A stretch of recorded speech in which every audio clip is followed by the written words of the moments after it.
Osho is one such philosopher which I have read in detail, I have gone through in detail. He has written 600 books and practically I have read all of them. And my first interaction with Osho came when I got, at the age of around 11 or 12, when I got a book on Mullah Nasruddin ke kisse. Mullah Nasruddin is a character which has been picturized and lived by Osho. Through him, he has tried to give satire, and Mulla Nasruddin एक ऐसा character था जिसके माध्यम से ओशो ने दुनिया को हंसाया, दुनिया को जीना सिखाया और गंभीर से गंभीर बात को बड़े ही संजीदगा लहजे में कहा। और ओशो को हम समझ नहीं पाए।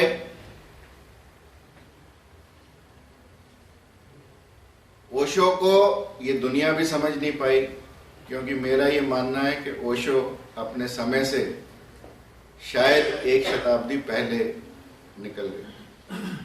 और ये सब महान आत्माओं के साथ हुआ। जब जब उन्होंने कुछ बातों को कहा तो हमने उसे समझा नहीं। जब जीसस ने प्रेम की बात कही तो उसे सूली पर लटकाया गया। जब बुद्ध ने प्रेम की बात कही तो उन पर हाथी चढ़वाए गए। जब महावीर ने प्रेम, सत्य और अहिंसा की बात कही तो उनके कानों में कीलें ठोकी गई। शायद ओशो के साथ भी कुछ ऐसा ही हुआ। जब ओशो ने प्रेम की बात कही तो लोगों ने स्लो पॉइजनिंग दी थैलियम से। लोगों ने वेलियम खिला खिला के ओशो को रखा।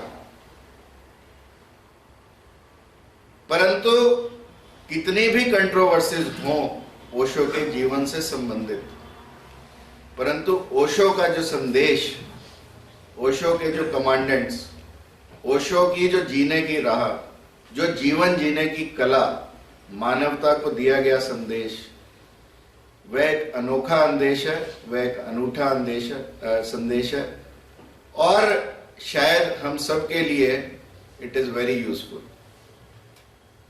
सुमित्रानंदन पंत से बातचीत करते हुए वैसे तो ओशो ने किसी धर्म की बात नहीं की, ओशो ने अपना कोई धर्म चलाने की बात नहीं कही। ओशो ने केवल और केवल नव सन्यास की बात की और जोरबादी बुद्धा, जो उसका नया सन्यासी था, उसका नाम रखा। परंतु जब सुमित्रानंदन पंत ने ओशो को जोर दिया कि आप जीवन जीने के कुछ सूत्र बताएं या धर्म के कुछ सूत्र बताएं, तो ओशो ने ऐसी 10 बातें कही। 10 commandments given by Osho. And the first one is that love is prayer. यानी प्रेम ही प्रार्थना है। ओशो के पास एक व्यक्ति गया, उसने कहा मैं सन्यास लेना चाहता हूं। ओशो ने कहा तू क्यों सन्यास लेना चाहता? उसने कहा घर में मुझे पत्नी प्यार नहीं करती, मेरे बच्चे प्यार नहीं करते, ना मैं उनसे प्यार करता, ना मैं माँ बाप से प्यार करता, और अब मैं इस दुनिया को छोड़कर सन्यास लेना चाहता। तो ओशो ने कहा कि तू सन्यास के काबिल ही नहीं। तो वो व्यक्ति सक पका गया। उसने कहा दुनिया छोड़ना ही तो सन्यास है, और मैं दुनिया छोड़ने के लिए आपके पास आया हूं, तो आप मुझे सन्यास क्यों नहीं देते? तो ओशो ने कहा कि सन्यास के माध्यम से हम प्रभु से प्रेम करते हैं, और जब तूने प्रेम अपने बच्चों से नहीं किया, अपनी पत्नी से नहीं किया, अपने माँ बाप से नहीं किया, तो प्रभु का प्रेम तो बहुत बड़ा है, तो तू उस प्रेम के काबिल ही नहीं। जब तक हम इस दुनिया में रहते हुए अपने सगे संबंधियों से, अपने साथियों से, अपने साथ काम करने वालों से, अपने एम्प्लॉय से, अपने दूसरों से प्रेम करना नहीं सीखते, तब तक हम प्रभु से प्रेम नहीं कर सकते। क्योंकि प्रेम ही प्रार्थना है, ये ओशो का संदेश है। प्रेम हो तो कैसा हो। ओशो एक ही विषय से चर्चा में रहे, संभोग से समाधि, परंतु ना तो किसी ने ओशो के द्वारा बताए संभोग को समझा, ना किसी ने ओशो के द्वारा बताई गई समाधि को समझा, क्योंकि हमने प्रेम को ही नहीं समझा, हमने प्रेम को केवल और केवल वासना समझा। और जब जब हमने प्रेम को वासना समझा, तब तब हमने बहुत बड़ी भूल की, बहुत बड़ी गलती की। रामचंद्र जी जब चित्रकूट जा रहे थे तो रास्ते में जंगल था, जंगल में कांटे थे, नुकीले पत्थर थे। एक कांटा प्रभु राम के चरणों में आर पार हो गया।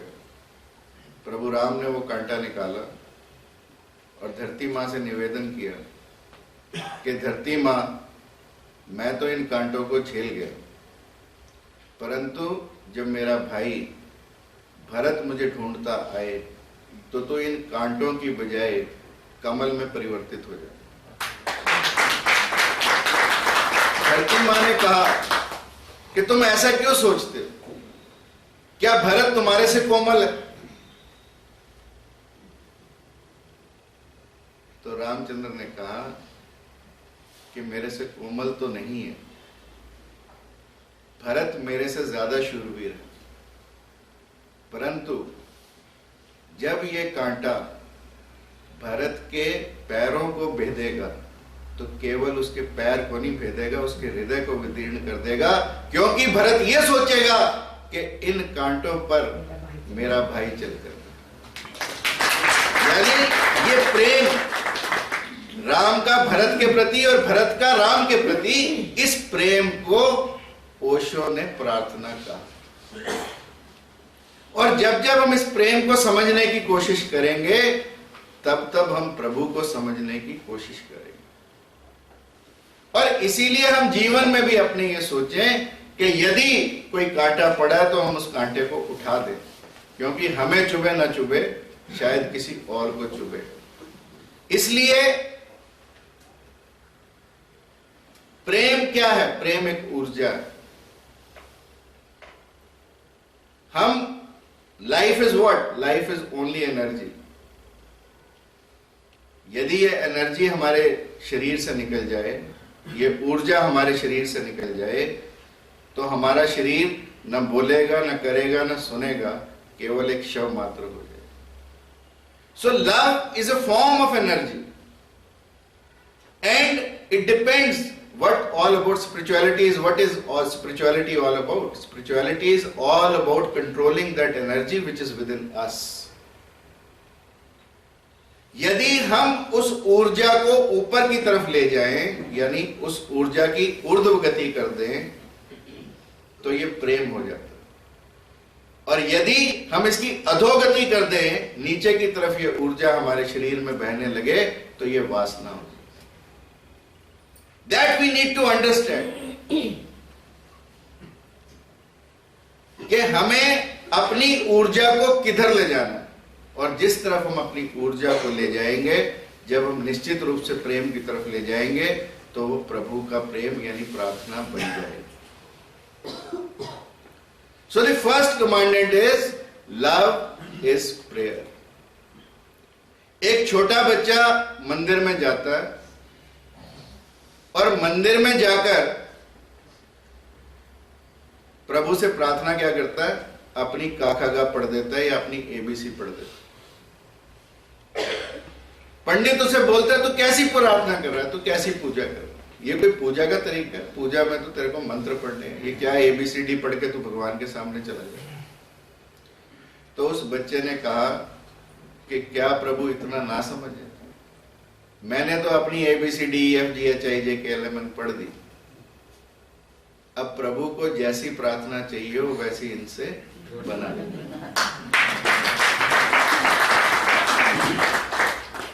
प्रार्थना किसी मंत्र के मोहताज नहीं,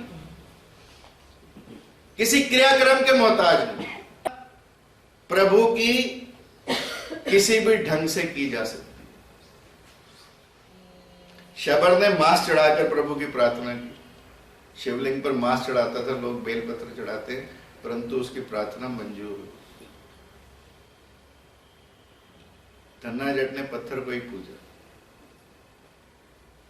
यानी प्रार्थना किसी चीज की मोहताज नहीं, और प्रार्थना के बिना भगवान को पाया नहीं जा सकता, परंतु वो प्रार्थना प्रेम से भरी है। और जब जब हम प्रेम से भरते हैं तब तब हम प्रभु के बहुत नजदीक होते हैं। प्रेम की गहराई में हम प्रभु को पाते हैं, परंतु हमें प्रभु से प्रेम करना आना चाहिए। प्रेम कैसा हो? जैसे कृष्ण ने अपने सखाओं से किया, अपने बाल सखाओं से किया। कृष्ण अपने बाल सखाओं के लिए चोरी करने को भी तैयार हो जाते, किसी मर्यादा में नहीं बंधे, परंतु अपने साथियों का प्रेम इतना महत्वपूर्ण है कि चोरी भी छोटी लगने लगती। और ऐसे ही कहते हैं, चोरी करते करते जब मां को पता लगा, मां को शिकायत हुई तो मां छड़ी लेकर भागी, तो मां से छुपता बच्चा भागता। कृष्ण भी भागे अपनी मां से छुपते छुपते। तो कहते हैं कुम्हार के यहां चले गए और कुम्हार को कहा, देख मेरी मां डंडा लेकर आ रही है, मुझे कहीं छुपने की जगह दे दो। कुम्हार के पास क्या है? कुम्हार के पास घड़ा है। कुम्हार एक घड़ा, बड़ा सा घड़ा उस ग्वाल बाल यानी भगवान कृष्ण के ऊपर डाल देता। यशोदा ढूंढने आती है तो कुम्हार कहता है कि मैंने तो कोई यहां बच्चा नहीं देखा।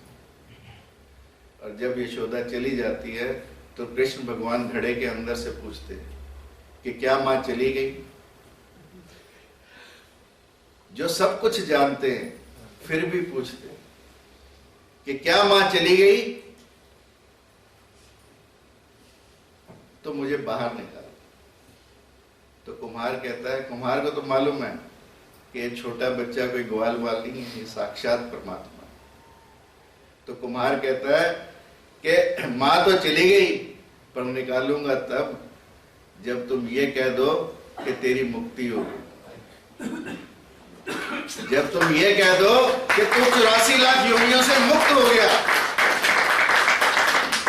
तो भगवान कृष्ण कहते हैं, चल तुझे मुक्ति दी। वो कहता, मैं अकेली मुक्ति से क्या करूंगा? मेरे सब संगी साथियों को, परिवार को भी मुक्ति दो।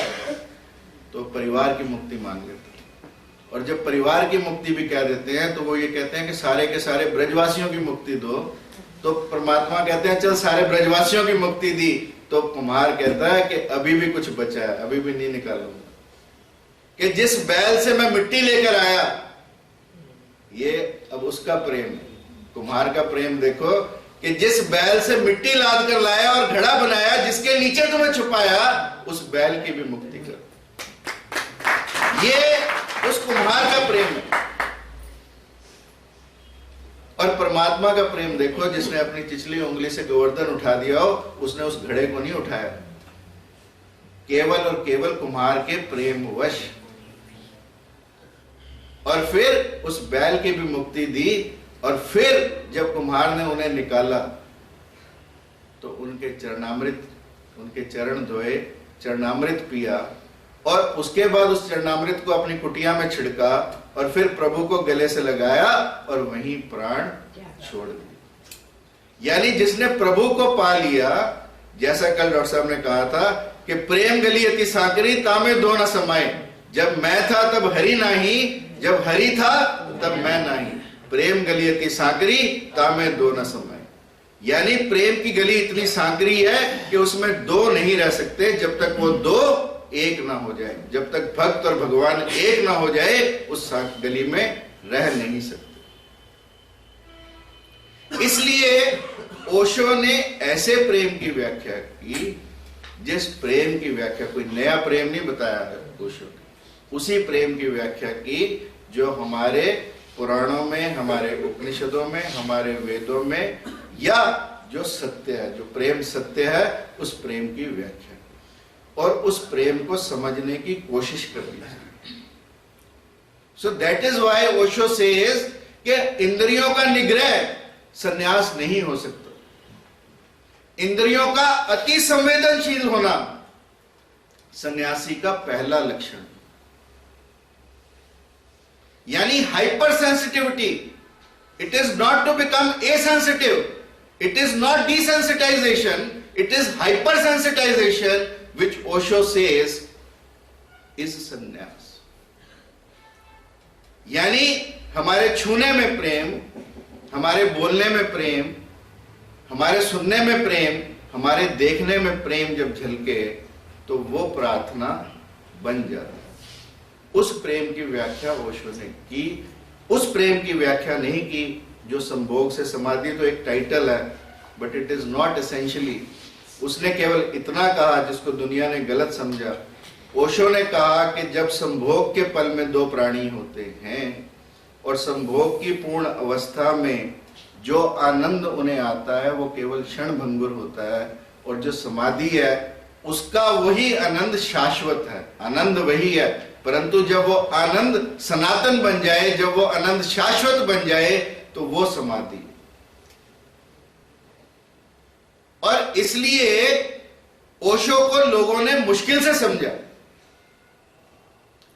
यू सी, जब कोई ज्ञानी किसी बात को कहता है तो हम अपनी बुद्धि से उन बातों को समझने का प्रयास करते हैं, क्योंकि ज्ञानी का तल और हमारा तल एक हो ही नहीं सकता। जिस तल पर वो सोचता है उस तल पर हम सोच ही नहीं सकते, और इसलिए हमारी सोच, मेजॉरिटी की सोच भिन्न हो जाती है। मेजॉरिटी की सोच उस व्यक्ति से भिन्न हो जाती है, इसलिए हमने जीते जी किसी को नहीं पूजा, क्योंकि हमारी सोच, हमारी अवस्था बिल्कुल भिन्न हो गई, और इसलिए हमने सबको गलत समझा। ऐसा नहीं कि कबीर के समय में कबीर पूजेंगे, ऐसा नहीं कि रविदास के समय में रविदास पूजेंगे, ऐसा नहीं कि दादू के समय में दादू पूजेंगे, ऐसा नहीं कि मीरा के समय में मीरा पूजेंगे। सब मरने के बाद पूजा, क्योंकि मरने के बाद सुविधा, अपनी अपनी व्याख्याएं, अपनी अपनी सोच की व्याख्याएं। इसलिए ओशो को समझना तभी पॉसिबल है जब हम ओशो के लेवल पर जाकर सोचें। किसी भी ज्ञानी को सोचना, किसी भी ज्ञानी को समझना, किसी भी बड़े व्यक्ति को समझना तभी संभव है जब हम अपनी सोच को उसकी सोच के साथ ट्यूनिंग कर लें। और जब जब हम इस ट्यूनिंग को नहीं कर पाते तब तब हम उन्हें गलत समझते हैं, और इसीलिए गलत प्रचार होता है। बुरी बात का प्रचार बहुत आसानी से होता है, अच्छी बात का प्रचार बहुत मुश्किल से होता है, और इसलिए अच्छी बातों का प्रचार करने में हम मदद करें। और जब हम अच्छी बातों का प्रचार करेंगे तो हम निश्चित रूप से काम से, क्रोध से, ईर्ष्या से, राग से, द्वेष से दूर होकर करेंगे।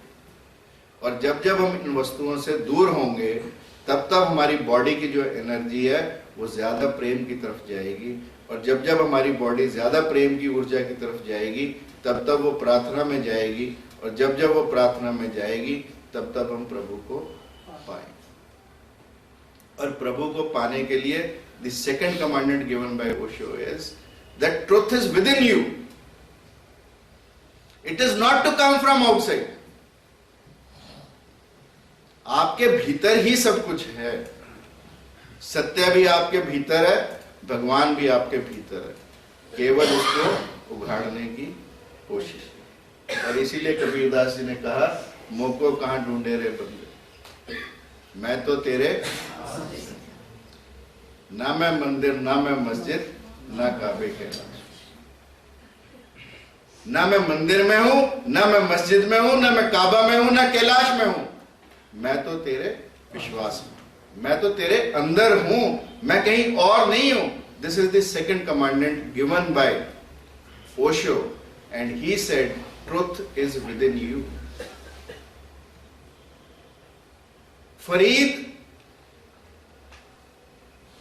जब अंत समय आया, जब बुढ़ापा आया, तो मस्जिद में जाने ही बंद हो गए। लोगों ने कहा सारी उम्र मस्जिद में जाते रहे, अब क्यों ऐसा काम करते हो कि जब बुढ़ापा आया तो भगवान को भूल के मस्जिद में जाना बंद कर दिया। तो फरीद हंसता मस्जिद के बाहर बैठा रहता, मस्जिद के अंदर नहीं जाता। लोग कहते सारी उम्र गया, अब क्यों नहीं जाता? तो वो हंस देता। तो किसी ने एक दिन पूछ लिया, किसी जिज्ञासु ने, कि जब हम आपसे पूछते हैं अंदर क्यों नहीं जाते तो तुम हंस देते हो। तो फरीद ने कहा कि जिस दिन से यह मालूम हुआ कि जो अंदर है वही बाहर है, इसलिए अंदर जाना बंद कर दिया।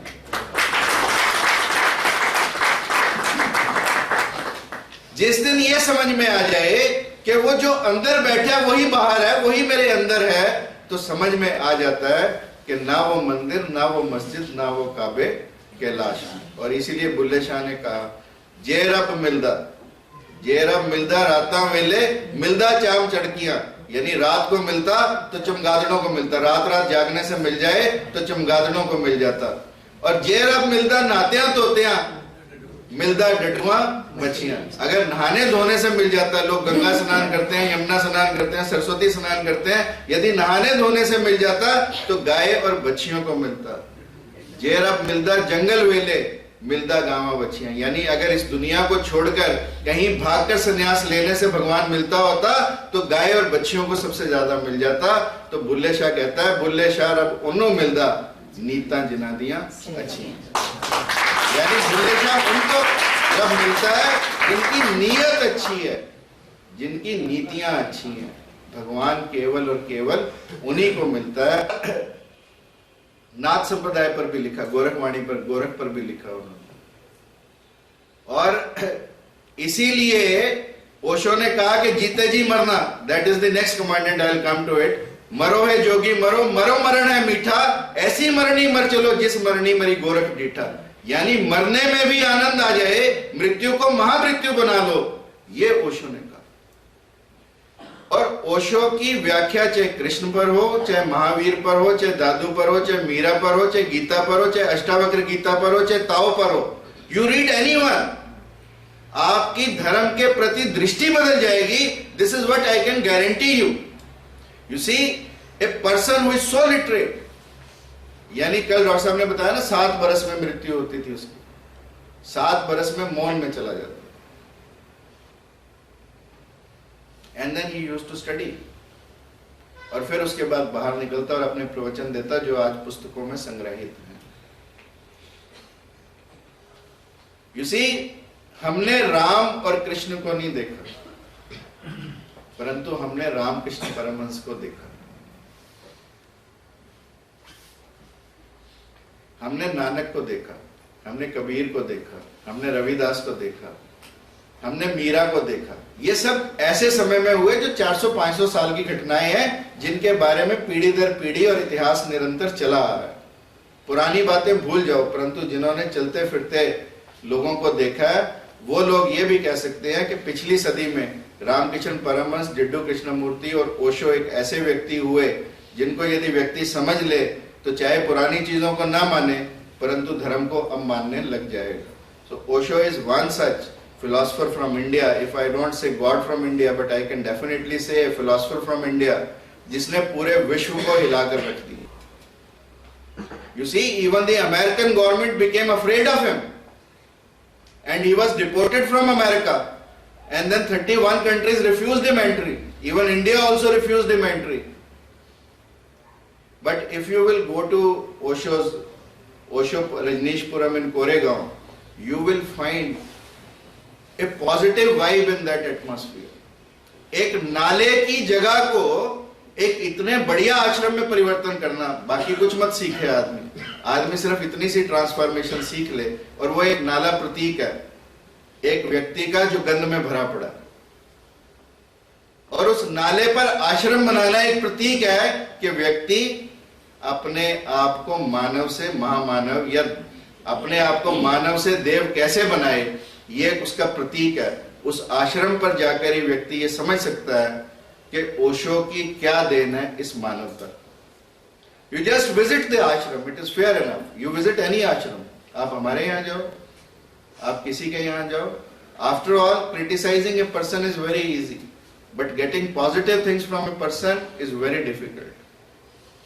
हर जगह पर पाने के लिए कुछ ना कुछ मौजूद है, प्रोवाइडेड हम उसके लिए अपने आप को सुपात्र बनाएं।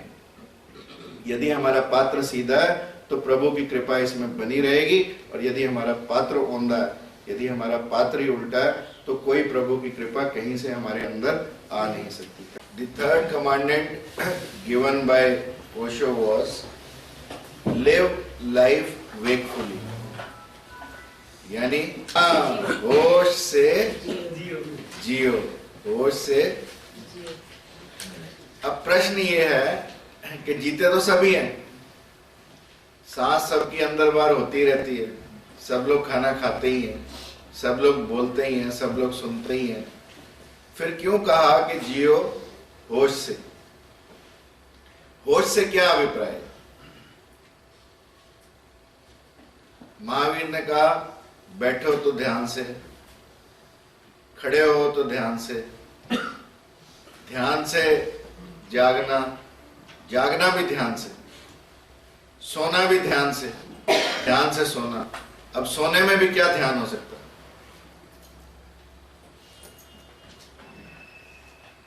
तो क्या महावीर ने कुछ गलत कहा क्या? ध्यान से सोना, ध्यान से सोना लाइफ में सबसे इंपॉर्टेंट है। और हमें जीवन में, जैसे कल मैंने कहा कि we have to hyper sensitize.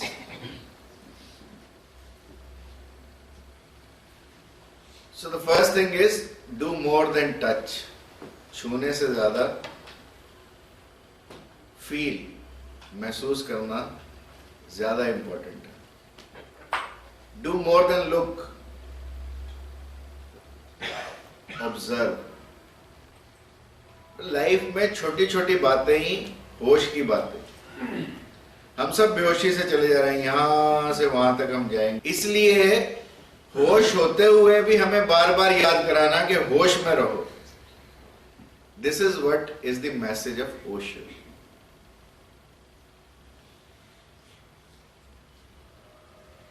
मैं पेशेंट्स देखता हूं एंड बिलीव मी, जो अपने आप को पढ़ा लिखा कहता है उसको समझाना ज्यादा मुश्किल है बजाय इसके कि अनपढ़ को।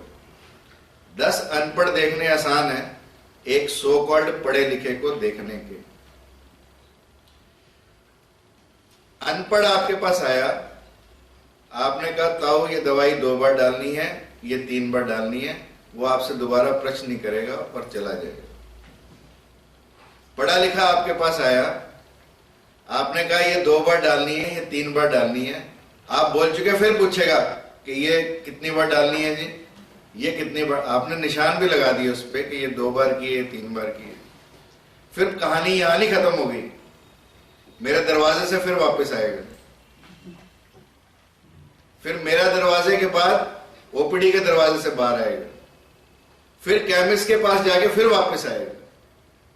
इसका मतलब जब मैं उसे पहली दफा बता रहा था तो वो सजग नहीं था, वो होश में नहीं था, वो ध्यान में नहीं था। तब वो कहीं और खोया था। मेरा तो यही मानना है, चाहे वो सुन रहा हो, पर मेरा ये मानना है कि वो कहीं और किसी चीज में अब्जॉर्ब था, या उसके मन में कोई और प्रश्न उठ रहे होंगे जब मैं उसको कोई और बात बता रहा हूं।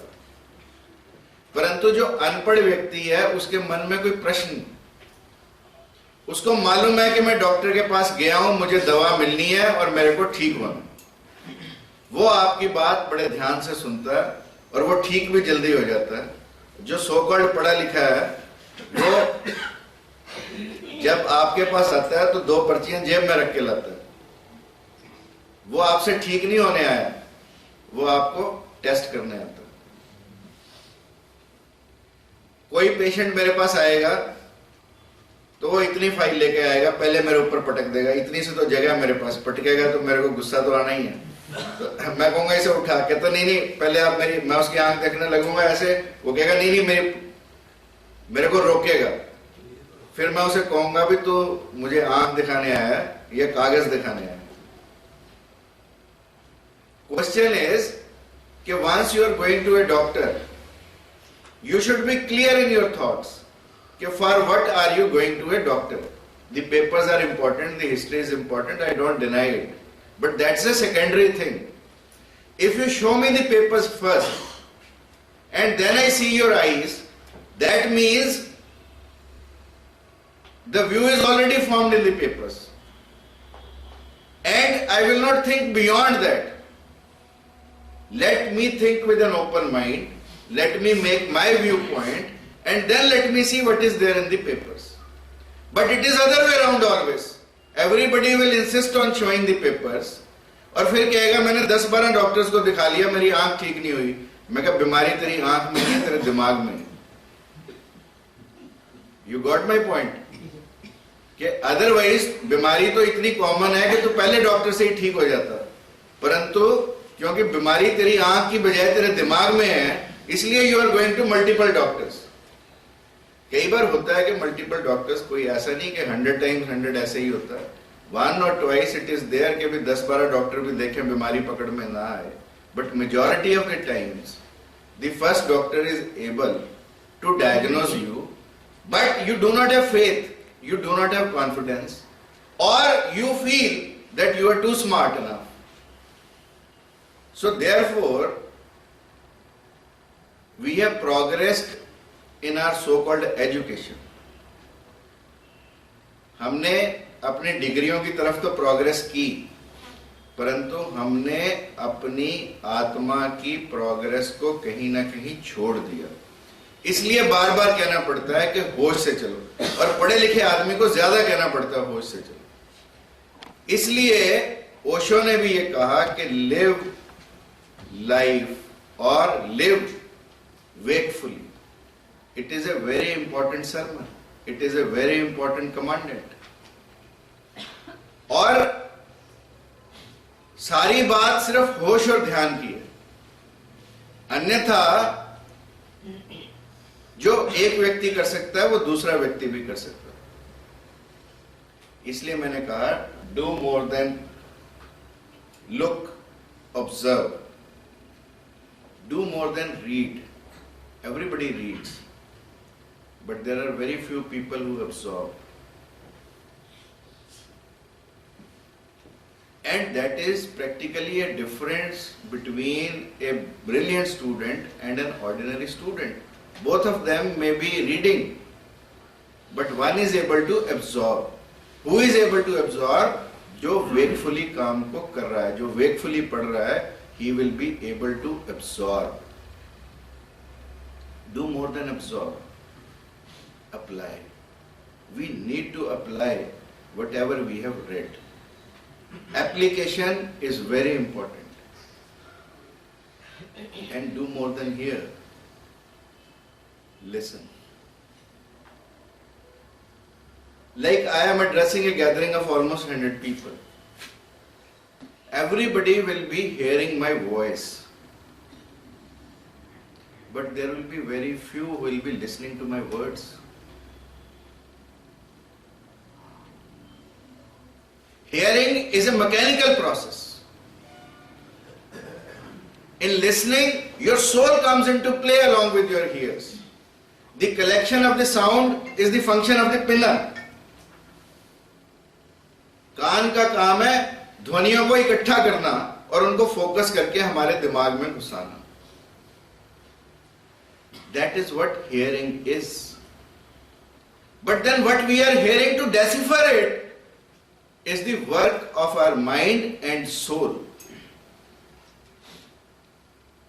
So we need to listen. We may hear, we may not hear. But listening is very important. And listening is ध्यान से सुनना, होश से सुनना. बिना होश के सुनना is hearing. And do more than listen. Understand. Do more than help. Serve the people. And do more than dream. Do. Dreaming is a process once we are not in hosh. And doing is a process जो हम होश में करते हैं. Do more than work, excel and do more than exist. Everybody exists. The animals, they also exist. We have to live. और existing का process बेहोशी का process है, living का process होश का process है. इसलिए live. और क्या प्रश्न उठता है कि हमें live के साथ wakefully लगाना चाहिए या नहीं लगाना चाहिए? When living is more than existence, but क्योंकि लोग जीना और एग्जिस्टेंस में फर्क नहीं कर पाते, इसलिए हमें स्पेसिफाई करना पड़ता है कि लिव वेकफुली. द क्वेश्चन इज कि जितनी भी चीजें इजाद की गई,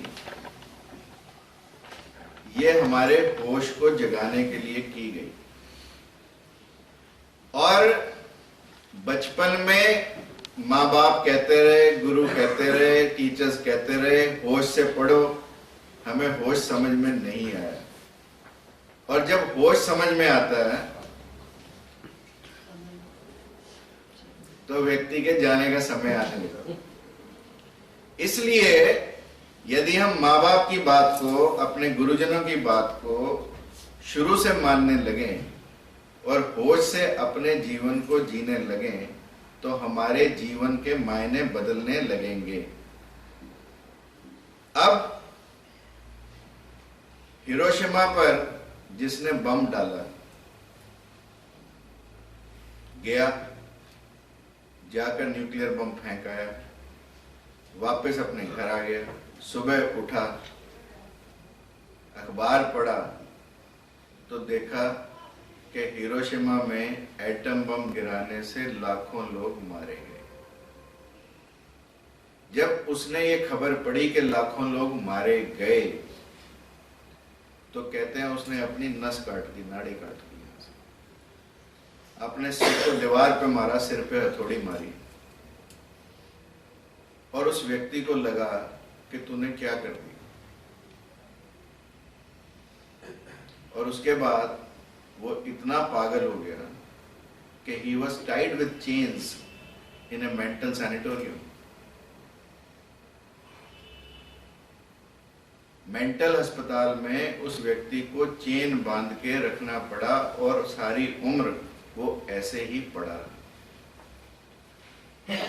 यानी एक काम जो उसने बेहोशी की अवस्था में किया, उसका परिणाम भुगतने के लिए वो सारा जीवन बेहोशी की हालत में पड़ा रहा. कितने ही उसको एंग्जियोलिटिक्स, कितने ही उसको एंटी स्किज़ोफ्रेनिक दवाइयां देनी पड़ी होंगी कि वो व्यक्ति अपनी नॉर्मल लाइफ जी सके, परंतु वो जी नहीं पाया. मीनिंग देयर बाय कि हम अपने जीवन में जितने भी कार्य करें उनको होश पूर्वक करें, ताकि बाद में हमें पछताना ना पड़े, बाद में हमारी हालत उस हिरोशिमा के बॉम्बर जैसी ना हो जाए. इसलिए समय रहते हमें वो कार्य करने चाहिए जिन कार्यों में मानवता का भला हो, मानवता का विनाश ना हो. और एज ए टीचर आप सब लोगों का कर्तव्य है कि हम बच्चों को अच्छी शिक्षा दें. और यदि हम अच्छी शिक्षा नहीं देते तो ये हालात एटम बम बरसाने से भी वर्स्ट है. क्योंकि तब भी हम जो जनरेशन पैदा करेंगे, एक तो एटम बम के गिरने से जो लोग डायरेक्ट मर गए और जो आसपास हो गए वो विकृत हो गए, डिस्टॉर्ट हो गए वो सब लोग. तो हम अगर अपने एटम बम ऐसे बरसाएंगे कि विकृति जनरेशन पैदा हो, तो शायद हमें पुनः सोचना होगा कि हमारी शिक्षा और शिक्षा नीति क्या है. इसलिए होश से पढ़ाओ, that is the first thing. होश से रहो, होश से पढ़ाओ. ये कमांडेंट जो ओशो का है, it is very useful for us. Leo Tolstoy ने एक कहानी लिखी. कहानी थी एक जमींदार और उसके बेटे की. बेटा जमींदार से नाराज होकर घर छोड़कर चला जाता. थोड़े दिनों में दोनों को अपनी गलती का पछतावा हो. फादर को नेचुरली पहले हो, फादर अखबार में एडवर्टाइजमेंट देता है, बेटे तू घर आ जा।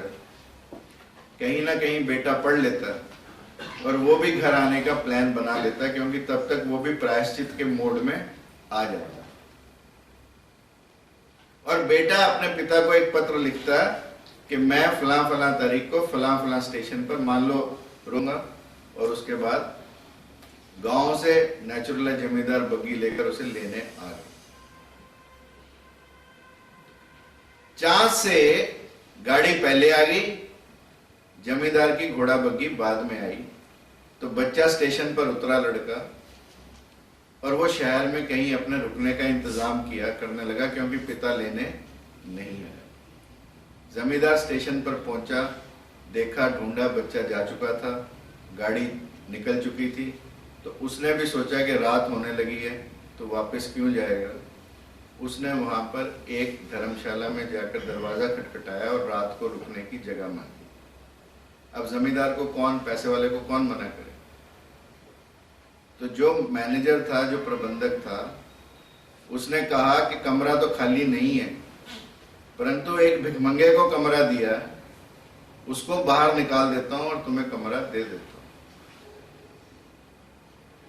उस भिखमंगे को बाहर निकाल दिया गया और उस जमींदार को कमरा दे दिया गया।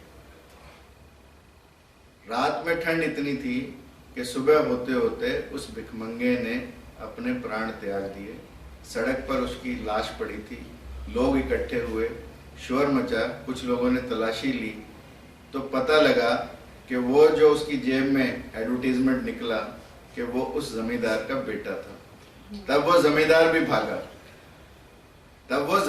भागा, और तब उसे पश्चाताप हुआ कि तूने रात जिसे कमरे में से निकाला वो तेरा बेटा ही। तब उसे होश आया कि यदि एक कमरा बहुत बड़ा था, उस कमरे में वो भी सोया रहता और तू भी सो जाता, तो शायद दोनों ठंड से बच जाते और वो अपने बेटे को भी ना खो पाता। यानी उसने जितना भी कार्य किया वो बेहोशी की अवस्था में किया। पहले तो बाप बेटे का लड़ना एक बेहोशी की अवस्था।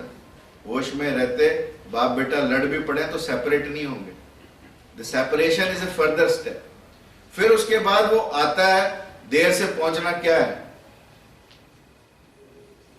बेहोशी की अवस्था। फिर कमरे में पहुंचना और कमरे से एक व्यक्ति को निकालकर उस कमरे में रहना। यदि वो होश में होता, चाहे वो उसका बेटा होता या ना होता, तो वो ये कह सकता था। संत रेगुलर हुए हैं साउथ में, कहते हैं कि एक दिन बारिश की रात में अपनी कोठड़ी, छोटी सी कोठड़ी थी, तो उसमें रात को एक व्यक्ति आया कि बारिश बहुत है। तो संत ने कहा कि देखो, लेटने की तो एक की जगह पर हम बैठकर दो इस कोठड़ी में निकाल सकते हैं। इतने में एक और व्यक्ति आया, उसने कहा कि बाहर बारिश बहुत है, मुझे भी अंदर ले लो। तो संत ने कहा, देख, लेटकर एक निकाल सकता था, बैठकर दो निकाल सकते हैं, खड़े होकर हम तीनों रात निकाल सकते हैं। That is one Indian thought. And the other is कि you throw out somebody and you enter. And once we throw out somebody, naturally we are throwing out somebody from our own side. तब होश में हम आते हैं। इससे पहले समय रहते यदि हमें होश रहेगा। परंतु होश में आने के लिए भी हमने अपनी तरह तरह की चीजें इजाद की। हमने अपनी आदतें इतनी गहन कर ली हैं कि हमें होश में लाना इतना आसान भी नहीं। To become a nothingness is the door to truth.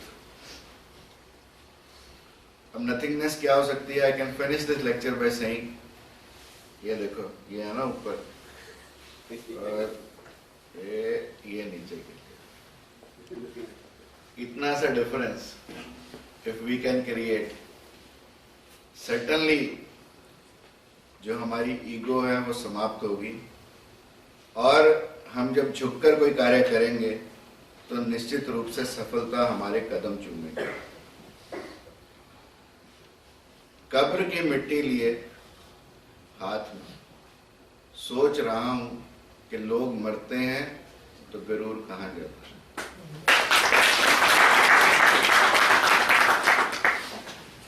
हमारी सारी लाइफ इसी चीज में मैं निकल जाती है कि मेरे को उसने ये कह दिया, अब तो छोड़ूंगा नहीं।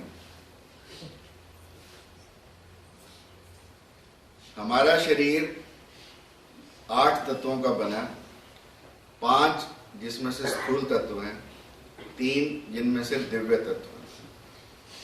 जल, वायु, अग्नि, पृथ्वी, आकाश, ये 5 स्थूल तत्व हैं जिनसे हम निर्मित हैं। मन, बुद्धि और अहंकार, ये 3 दिव्य तत्व हैं जिनसे हम निर्मित हैं।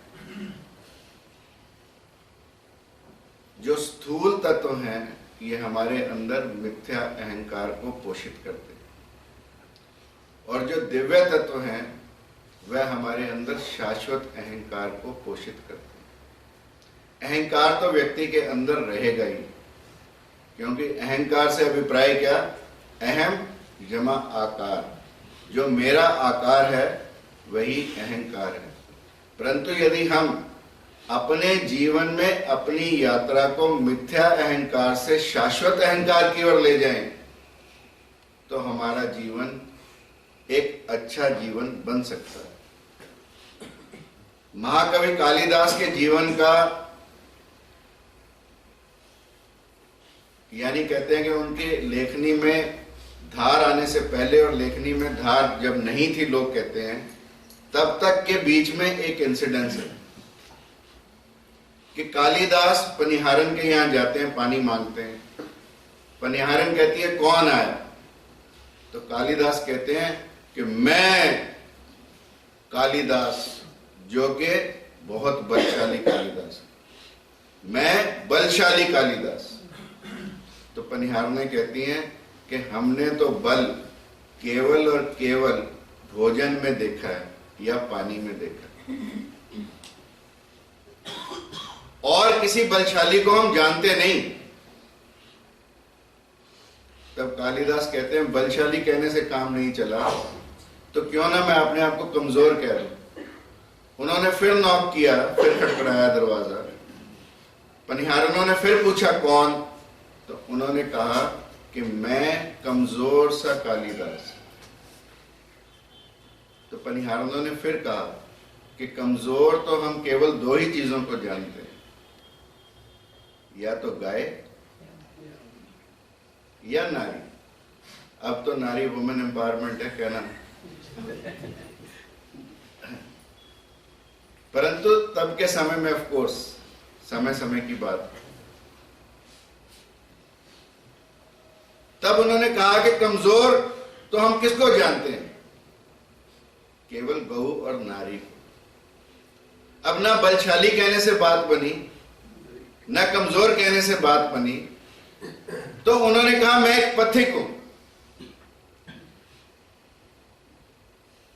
तो उन पनिहारनों ने कहा कि पथिक तो हम केवल सूर्य और चंद्रमा को मानते हैं। अब पनिहारनों के मुंह से ऐसी ज्ञान की बातें सुनकर कालिदास का गरुड़ टूटा, और जब व्यक्ति का गरुड़ टूटता है तो उसके जीवन में बदलाव आता है। तब व्यक्ति इस समष्टि का हो जाता है, केवल और केवल अपना नहीं रहता। और जिस दिन हम मैं के भाव को सब में विलीन कर देते हैं, उस दिन हमारे जीवन में क्रांति घटित होने लगती है, ऐसा ओशो का कहना। तो हमारा जीवन मैं को विलीन करने से, टू बिकम नथिंगनेस, और जिस दिन हम मैं को विलीन करते हैं उस दिन हमारे जीवन में बदलाव आने लगता है। मैं व्यक्ति को जितना खराब करता है, जितना उसके जीवन में बाधा बनता है, शायद और कुछ भी हमारे जीवन में उतना बाधा नहीं बनता। यदि हमारी उन्नति को कोई व्यक्ति रोक सकता है तो वो मैं है। हम ही अपने जीवन को संकुचित कर सकते हैं और हम ही अपने जीवन को विस्तारित कर सकते हैं। यदि इस मैं को हम पोषित करते रहें तो जीवन संकुचित हो जाएगा, और यदि हम इस मैं को विसर्जित करते रहें तो जीवन विस्तारित हो जाएगा। इसलिए इस मैं का विसर्जन, कभी मत सोचो कि मैंने अपने जीवन में क्या किया। मैंने अपने जीवन में औरों को क्या दिया, मैंने अपने लिए क्या किया और मैंने औरों को क्या दिया, इसका भेद जीवन में निरंतर चलता रहना चाहिए। सेल्फ इवैल्यूएशन डेली होता रहना चाहिए। रात को सोने से पहले डू असेस कि आज मैंने अपने जीवन में औरों के लिए क्या किया। और यह सबसे सशक्त माध्यम है अपनी मैं को विसर्जित करने। एक मूर्तिकार था, इतनी सुंदर मूर्ति बनाता था कि उसकी मूर्तियां बोलती थी। किसी ज्योतिषी से मिला, अभी सुन तेरे को आज स्टेट अवार्ड मिलेगा, और उस दिन उसे स्टेट का अवार्ड भी मिल गया। अगले दिन फिर मिला डॉक्टर साहब से, तो डॉक्टर साहब ने कहा कि तू 7 दिन में मर जाएगा। जब अवार्ड की बात की तब तक तो डॉक्टर साहब बड़े अच्छे लगते थे। जब ये बताया कि 7 दिन में तू मर जाएगा, तो डॉक्टर साहब दुश्मन नजर आने लगे। परंतु मन के अंदर एक बात बैठ गई कि जिस व्यक्ति ने पहली बात सच कही थी, कहीं दूसरी भी सच ना हो। जब व्यक्ति को यह लगने लगता है कि दूसरी बात सच हो सकती है, तो उसका उपाय ढूंढने लगता है। फिर गया बंधु के चरणों में, तो डॉक्टर बंधु ने कहा कि देख तू इतना अच्छा मूर्तिकार, एक काम कर, अपने जैसी मिलती जुलती मूर्तियां बना,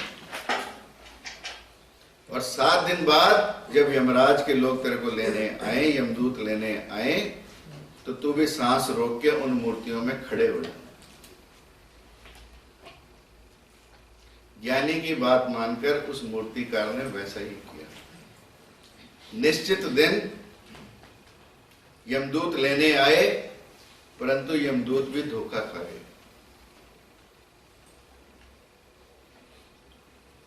फट से फोन लगाया के गुरु यमराज, यमराज जी यहां तो कुछ समझ में नहीं आ रहा, सारी सृष्टि बदल गई, वो व्यक्ति हमें मिल नहीं रहा। यमराज ने ब्रह्मा जी को लगाया कि ब्रह्मा जी एक और ब्रह्मा पैदा हो गया, अब हमारा कार्य कैसे पूरा होगा। ब्रह्मा जी ने विष्णु को कहा कि देख मैं तो पैदा करता हूं, तू चलाता है, जाकर एक बार देख तो सही कि कौन ब्रह्मा नया पैदा हो गया। भगवान विष्णु तो जानी जान, भगवान विष्णु नीचे गए और वहां जाकर उन्होंने देखा कि भेद पाना तो बड़ा मुश्किल है, परंतु जो हमारे जीवन को चलाता है उसको धोखा देना बड़ा मुश्किल काम है। कोई ना कोई गुण तो वो अपने पास रख लेता है। भगवान विष्णु को मालूम है कि आदमी कहां फंस सकता है। भगवान विष्णु ने वहां कहना शुरू किया, आहा हा, कितनी सुंदर मूर्तियां जिस मूर्तिकार ने भी बनाई हो, वो ब्रह्मा जी के बराबर उपाधि के लायक है। यदि वो मुझे मिल जाए तो मैं उसे अभी ब्रह्मा की उपाधि दे दूं। बस फिर क्या था, निकल आया मैंने बनाई है, और जैसे ही मैं आया मैंने बनाई है, विष्णु जी ने इशारा किया यमदूतों को डालो भाई इसके पास और ले चलो। तो आदमी कहां काबू है? अपनी मैं में, अपनी झूठी तारीफ में। और यही हमारे मैं को पोषित करती है। वास्तविकता में ना रहकर झूठी बातों को पोषित करना, झूठी बातों को असलियत मानकर, वास्तविकता मानकर अपने जीवन में ढालना, यह हमारे मैं को पोषित करता है। और जब जब हमारा मैं पोषित होता है तो हम भी उस मूर्तिकार से कुछ अलग नहीं रह जाते, जिस मूर्तिकार ने इतना सुंदर कार्य करते हुए भी, सुंदर इंसान की रचना करते हुए भी अपने मैं को नहीं जाने दिया और अंततः मृत्यु को प्राप्त हुआ। मृत्यु को तो हम सबने प्राप्त होना, मृत्यु को तो हम सबने प्राप्त होना है। इसलिए हम निकले थे सैर करने, दिल में कुछ अरमान थे, हम निकले थे सैर करने, दिल में कुछ अरमान थे, एक तरफ हरियाली थी, एक तरफ शमशान। जो ही आगे बढ़े उस दबी हड्डी के कुछ बयान थे, वो चलते मुसाफिर जरा संभल के चल, हम भी कभी नहीं। हम भी कभी नहीं।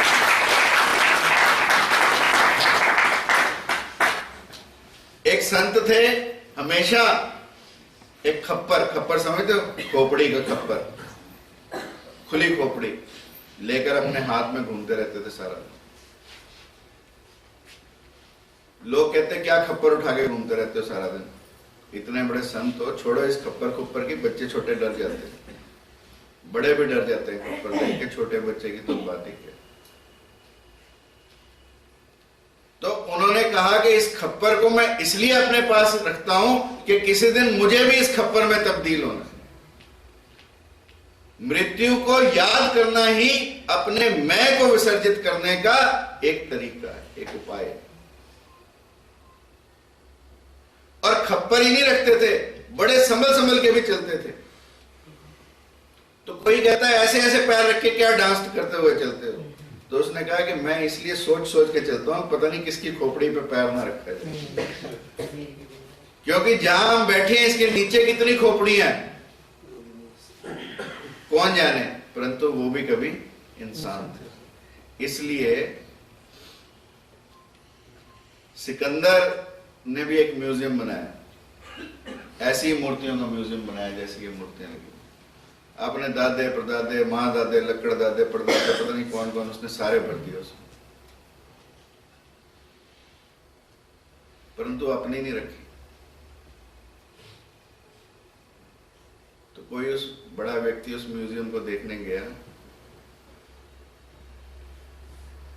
तो सारा म्यूजियम घूम के उसने कहा कि सिकंदर बाकी सब कुछ तो ठीक है, पर तेरी मूर्ति क्यों नहीं है। सिकंदर ने कहा इसीलिए नहीं लगवाई ताकि लोग पूछें कि बाकी सब की है पर तेरी क्यों नहीं है। और यह भी उसकी मैं को पोषित करता है, यानी अपनी अनुपस्थिति में भी अपनी उपस्थिति को दर्ज कराना, यह भी एक सिकंदर की मैं को पोषित करता है। और सिकंदर की मैं ही थी कि वो उसको सिकंदरिया से लेकर कहां भारत तक लेकर आई, पूरे विश्व विजेता बनना चाहता था। और सिकंदर जब डायजनीस के पास गया, डायजनीस नंग दड़ंग रहता था, उसके गुरु का गुरु था,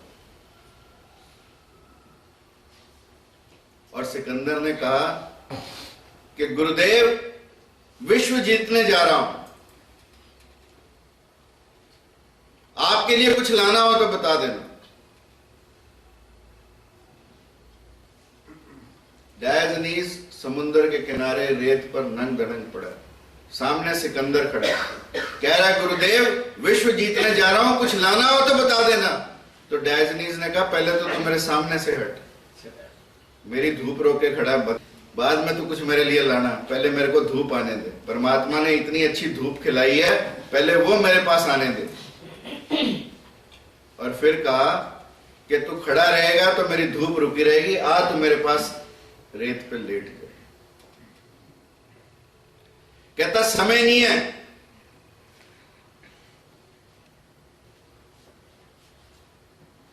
उसने कहा कहां जा रहा है, विश्व जीतने जा रहा है।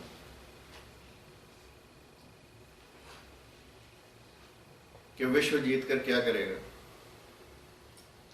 विश्व जीत कर आऊंगा फिर आपके पास आकर रेत पर लेटूंगा। तो डायजनीस ने कहा मूर्खानंद, जब तूने विश्व जीत कर भी आके रेत पे मेरे बराबर में लेटना है तो अभी क्यों नहीं लेट जाता, क्यों इतनी मारकाट मचाएगा, क्यों इतनी तू दुनिया को तबाह करेगा, उससे पहले ही मेरे पास लेट जा। लेटने के लिए तो परमात्मा ने ये रेत पहले ही दी है, लेटने के लिए तो परमात्मा ने ये धूप पहले से दी है, श्वास लेने के लिए वायु तो परमात्मा ने पहले से दी है। और ऐसे ही एक साधु रेगिस्तान में सिकंदर को मिले, सिकंदर प्यासा, उस साधु के हाथ में पानी का एक लोटा।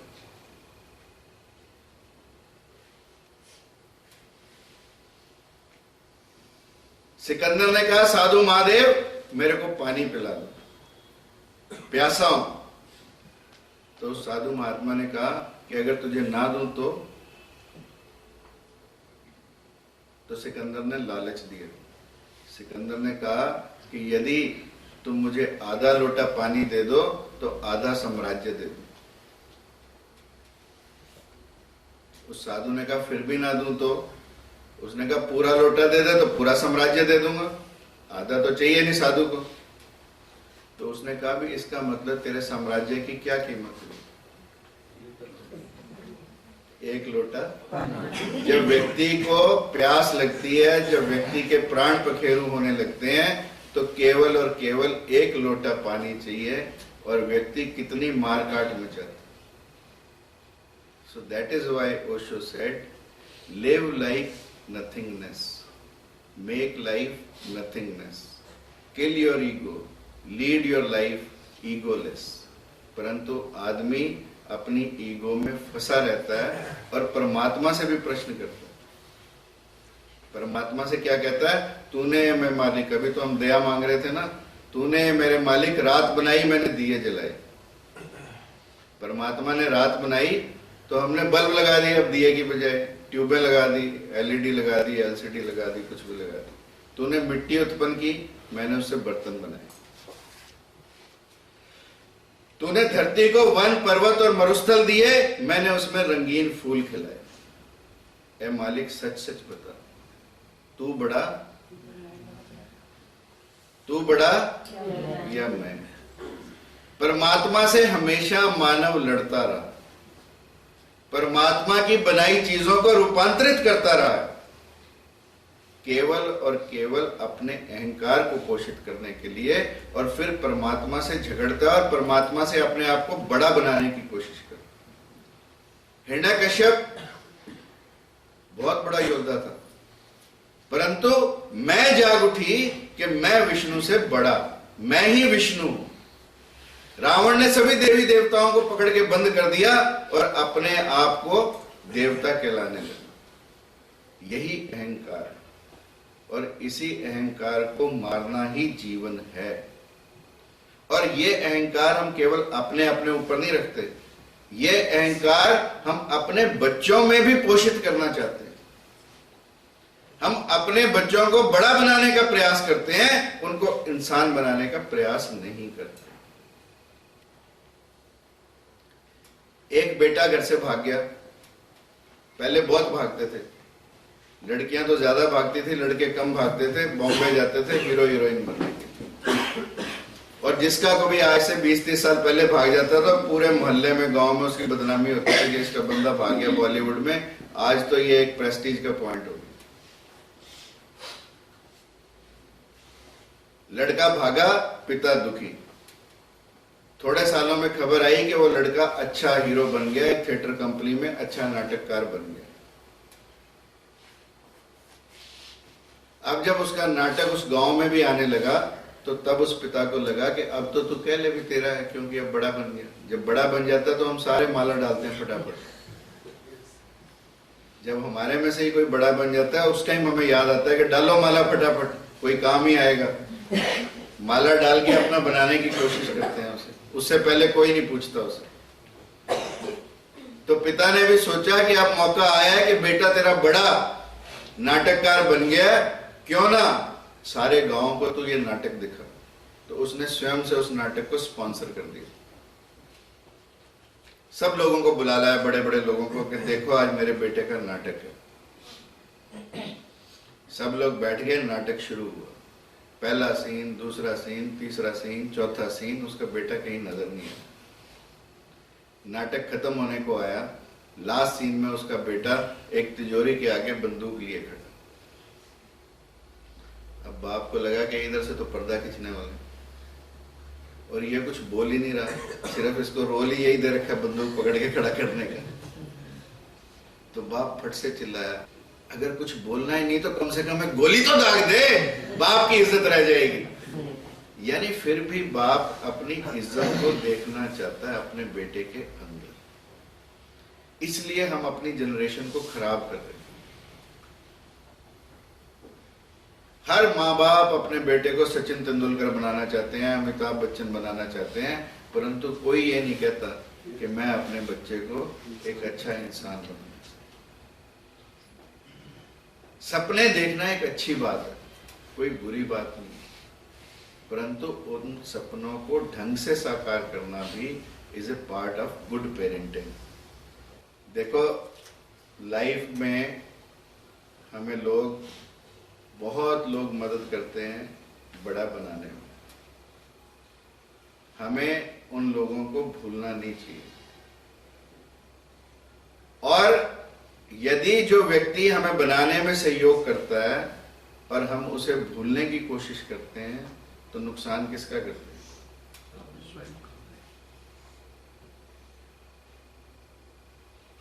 पुनर्मुष्को भव सुना ना आप सब लोगों ने जी। एक साधु महात्मा थे, पूजा कर रहे थे, उनके उसमें एक चूहा गिर गया, आगे चील के मुंह से आगे चूहा गिर गया। उन्होंने उस चूहे को बचाया, अपने आश्रम में पाला पोसा बड़ा किया, और उसके बाद वो चूहा जब वहां आश्रम में रहने लगा तो बिल्ली भी थी, तो बिल्ली से डरे, साधु महात्मा के पास गया कि महाराज ये बिल्ली मुझे बहुत सताती है। तो उन्होंने उसको चूहे से बिल्ली बना दिया। अब बिल्ली कुत्ते से डरने लगी तो वो कुत्ता बना दिया उन्होंने, कुत्ता शेर से डरने लगा तो उन्होंने शेर बना दिया। परंतु अब उस शेर को तो पता है ना कि तेरा असली स्वरूप क्या है। असली स्वरूप क्या है? चूहा। और उसको चूहे से शेर किसने बनाया? उस साधु महात्मा ने। अब वो शेर सोचता है कि इसी को मेरा राज पता है कि ये चूहे से शेर बना है, अन्यथा तू तो शेर ही है, क्यों ना तू इसे मार दे। और जैसे ही वो उसे मारने के लिए चला तो साधु महात्मा है, वो तो जान ही जाना, उन्होंने उसी समय जान लिया कि तेरे को मारने आ रहा है, और उन्होंने ऐसे किया, पुनर्मुष्को भव, और फिर वो चूहा बन गया। अब वो चूहा बना दोबारा तो फिर हाथ पांव जोड़े, परंतु वो चूहा ये भूल गया कि जिसने तेरे को चूहे से शेर बनाया वही तेरे को शेर से चूहा भी बना सकता है। तो ये जो चूहे से हम झूठे शेर बन जाते हैं, ये हमारी मैं से बनते हैं, और जब हम इस मैं को निकाल देते हैं तो फिर हम शेर से चूहे बन जाते हैं। तो चूहे रहना अच्छा है या शेर बनना अच्छा है? ये सोचते रहना तुम लोग। नहीं, अच्छा तो शेर बनना ही है जी, पर अहम खत्म हो जाए तो। पर उसको बिना मारे। हाँ, बिना मारे, है ना? हाँ जी। दूसरों के लिए अपनी कृतज्ञता व्यक्त करते हुए, दूसरों को अपने जीवन में सम्मान देते हुए, दूसरों के बारे में सोचते रहते हुए, फिर ये नहीं कि दूसरों को मारता ही फिरे, सबके साथ मिलजुल कर रहे। वो याद रखे ना भाई मैं चूहा था। हाँ। बस वो सदा ये याद रखे कि मैं चूहा था, असलियत मेरी चूहा है। जिस दिन ये याद रखेंगे कि हमारी असलियत ये है, उस दिन हमारा जीवन सफल होने लगता है। अन्यथा लोग बड़े बड़े बने, सब लोगों ने मृत्यु को पाया। मृत्यु इस जीवन का शाश्वत सत्य है। और जब सिकंदर भी मरा तो उसकी माँ स्यापा करती घूमी कब्रिस्तान में, ढूंढते फिरे, हाय सिकंदर, हाय सिकंदर, हाय सिकंदर। जब वो हाय सिकंदर कर रही है तो वहां पर एक लेखक ने लिखा कि रोवे मां सिकंदर दी। सिकंदर की मां रो रही है, करके मत्था टेढ़े नू। नेचुरली स्यापा होगा तो ऐसे ही होगा। कबरां दे विच करे स्यापा, आखे रोड़ गया रब बेड़े नू, के रब ने तो बेड़ा ही गर्क कर दिया। अर्शों एक आवाज से आई, अर्शों मीन ऊपर से एक आकाशवाणी हुई, अर्शों एक आवाज से आई, छड़ दे झगड़े चिड़े नू, इत्थे कई सिकंदर आए, तू रोंदी केड़े केड़े नू, तू रोंदी केड़े।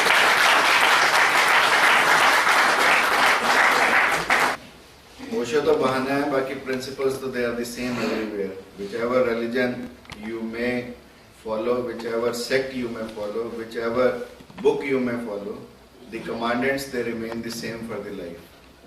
जीवन के जो शाश्वत नियम हैं वो सेम ही रहते हैं। आप कुछ भी पढ़ें, कुछ भी देखें, किसी को मानें।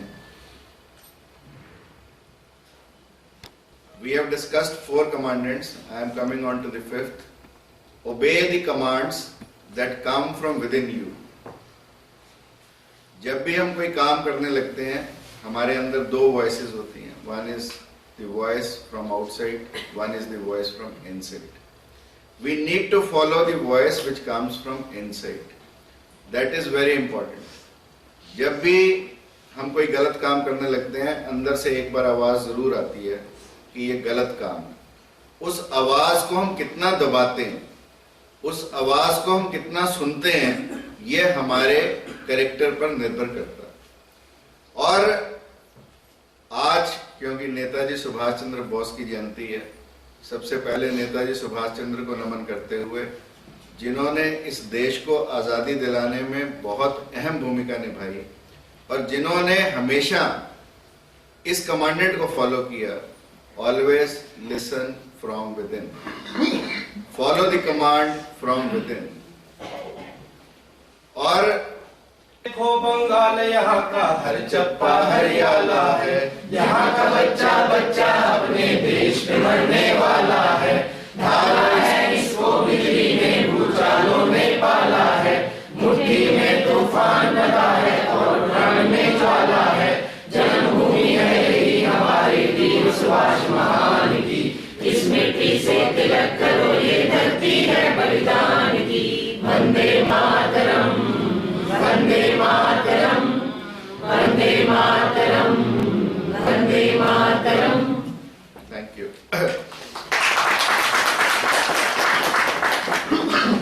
सुभाष चंद्र बोस के जीवन में अनेक ऐसे प्रसंग हैं, अनेक ऐसे मौके हैं, अनेक ऐसे अवसर हैं जब उन्होंने किसी की बात को नहीं सुना, केवल उस कार्य को किया जो उनकी आत्मा ने गवाही दी। यहां तक कि एक दफा गांधी जी के विरोध के बावजूद वो कांग्रेस के अध्यक्ष चुने गए। उस समय गांधी जी का विरोध करने की कोई हिम्मत नहीं करता था, परंतु गांधी जी के विरोध के चलते भी वो कांग्रेस के अध्यक्ष निर्वाचित हुए। और अध्यक्ष निर्वाचित होकर जब उन्हें लगा कि गांधी जी की भावनाओं को ठेस पहुंची है, गांधी जी अपने आप को हारा महसूस कर रहे हैं, तो उन्होंने अध्यक्ष पद से इस्तीफा दे दिया और गांधी जी द्वारा जो नॉमिनेटेड थे सीताबाई पट्टारमैया, उनको अध्यक्ष पद की कमान सौंप दी। ये उस व्यक्ति के कार्य हैं जो अपनी आत्मा की आवाज को सुनता है। अध्यक्ष पद पर लड़ना, उन्होंने अपनी आत्मा की आवाज को सुना और उस पर बने रहने पर भी अपनी आत्मा की आवाज को सुना। और जब जब व्यक्ति की आत्मा की गवाही देती है, जब जब व्यक्ति अपनी आत्मा की आवाज सुनता है, तो वो इतिहास बनाता है। अक्सर हम लोग दूसरों की बात को मानकर कार्य करते हैं। It is very common in life that we obey the commands. Right from day one, we have been trained like this. First we follow the commands of our parents, then we follow the commands of our elders, then we join the college, we follow the commands of our seniors, and once we are in the job, we follow the commands of our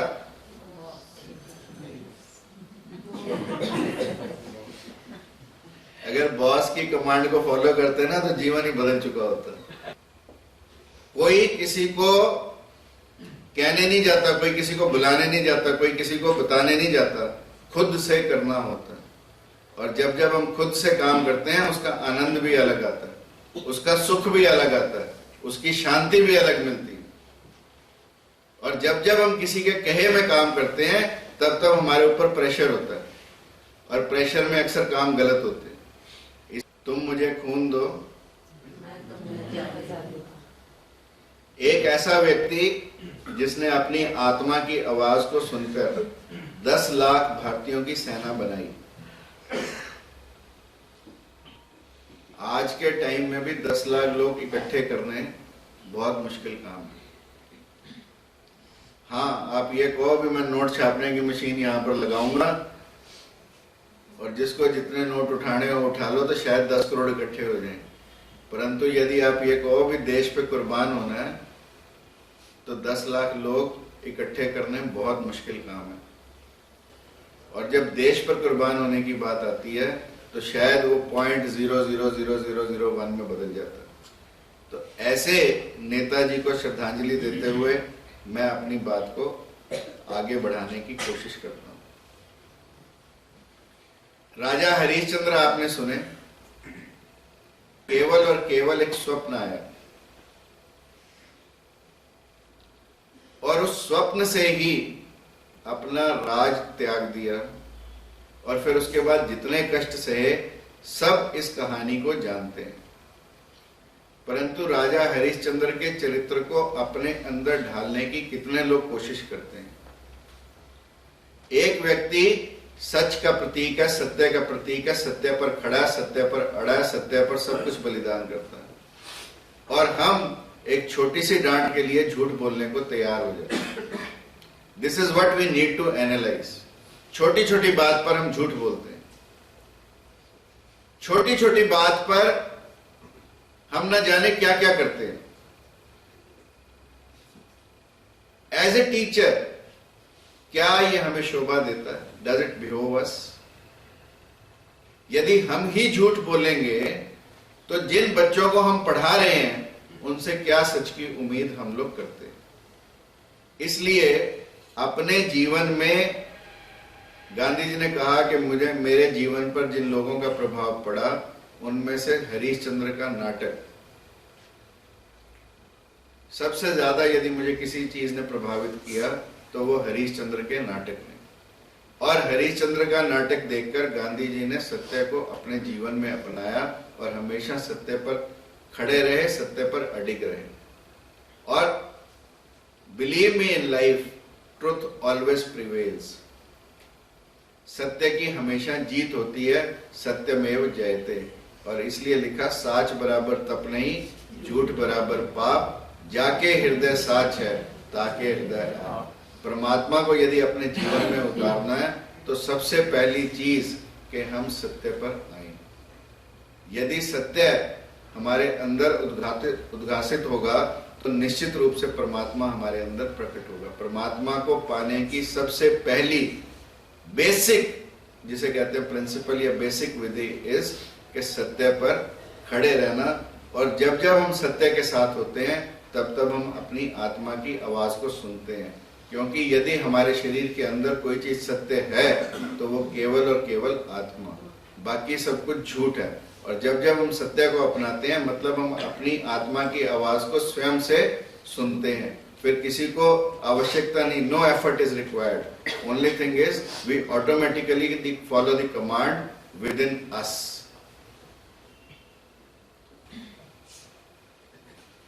You have a very holy responsibility upon you. As a teacher, believe me, you are the nation builders. और अगर हम teachers ही इस character के होंगे तो निश्चित रूप से जो समाज बनने जा रहा है उसका कैरेक्टर क्या होगा ये हम सोच सकते हैं। एकलव्य को द्रोणाचार्य शिक्षा नहीं दे पाए। एकलव्य ने केवल और केवल द्रोणाचार्य की मूर्ति बनाई और उस मूर्ति से आज्ञा लेकर रोज अपने कार्य करता था और सर्वश्रेष्ठ धनुर्धर बना, अर्जुन से भी बढ़कर बना।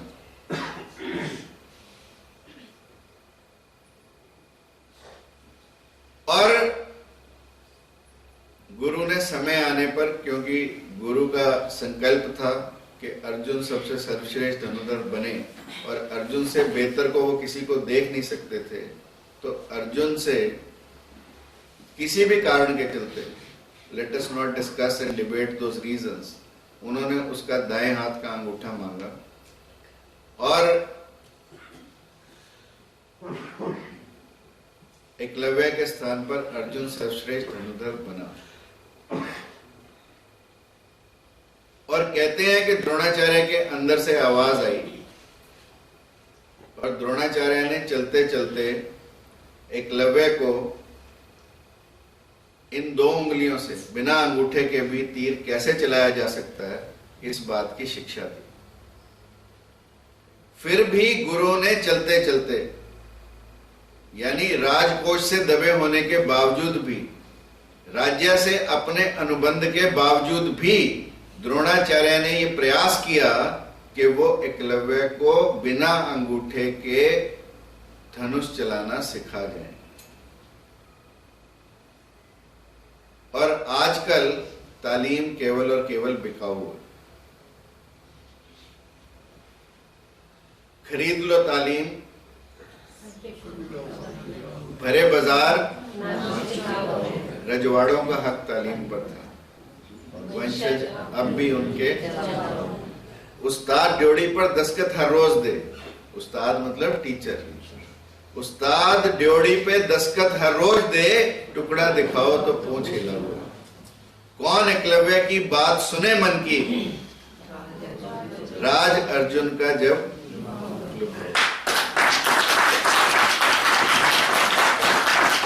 मन की बात कहना बहुत आसान है, मन की बात सुनना बहुत मुश्किल है। और मन की बात यदि हम सुनेंगे, मन की बात सुनना ही आज का विषय है कि हम अपने अंदर की आवाज को सुने, केवल और केवल छनकते नोटों की आवाज ना सुने। 100 रुपए पर लोग रोज नौकरी बदलते हैं, है ना। तो अपने मन की आवाज सुनकर हम अपना कार्य करें। वैसे तो परमात्मा इतने देगा जो तुम्हारे से संभाले नहीं जाएंगे। टीचर्स को, this century believe me is going to be the century of teachers. जो अच्छे टीचर्स होंगे पैसे बरसेंगे, संभाल नहीं पाओगे तुम लोग। केवल अपने जीवन में पैसे को पहले प्राथमिकता मत दो। अपने हुनर को गढ़ने पर, अपने कौशल को बढ़ाने पर, अपने स्किल को बढ़ाने पर यदि तुम जोर दोगे तो पैसे तुम्हारे पीछे भागेंगे। ये मेरा मानना है और ये बात मैं 100% कॉन्फिडेंस से कह सकता हूं। और यदि हम पैसे को पहले रखेंगे, कुछ नहीं, सारी उम्र पैसे के पीछे भागते रह जाएंगे। So focus on your development. Don't focus on money in the beginning of your career. If you will focus on your development, believe me, money will be after you. You need not be after money. अच्छे व्यक्ति को लोग ढूंढते रह जाते हैं। आरुणि किसी ने नहीं कहा उसे, सिर्फ गुरु ने इतना कहा कि जा देख बारिश हो रही है, खेत की मेड़ को संभाला। खेत की मेड़ को संभालने गया, मिट्टी डाली, कुछ नहीं हुआ, अंततः अपने आप को मेड़ में लगा दिया। गुरु ने तो नहीं कहा, परंतु उसकी अंतरात्मा ने आवाज दी कि गुरु ने एक कार्य कहा है, उस कार्य को मेरे को पूरा करना है। और उस कार्य को पूरा करने के लिए चाहे स्वयं को झोंकना आए, आरुणि ने अपने आप को झोंका, अपने आप को मेड़ में लगाया और पानी को खेत में आने से रोका। This is called listening from the inner voice, listening your inner voice. मंजिलें चाहे कितनी भी ऊंची या कठिन हो, रास्ते हमेशा पैरों के नीचे ही होते हैं। दर्द को दर्द से ना देखो, दर्द को दर्द से ना देखो, दर्द को भी दर्द होता है। गुरु को जरूरत है शिष्य की, आखिर शिष्य ही गुरु के दर्द का हमदर्द होता है।